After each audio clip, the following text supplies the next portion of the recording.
اور ہر ایک امت کی طرف پیغمبر بھیجا گیا، پھر جب ان کا پیغمبر آ جاتا ہے تو ان میں انصاف کے ساتھ فیصلہ کر دیا جاتا ہے اور ان پر ظلم نہیں کیا جاتا، اور یہ کہتے ہیں کہ اگر تم سچے ہو تو جس عذاب کا یہ وعدہ ہے وہ آئے گا کب؟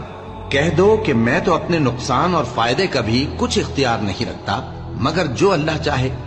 ہر ایک امت کے لیے موت کا ایک وقت مقرر ہے، جب وہ وقت آ جاتا ہے تو ایک گھڑی بھی دیر نہیں کر سکتے اور نہ جلدی کر سکتے ہیں۔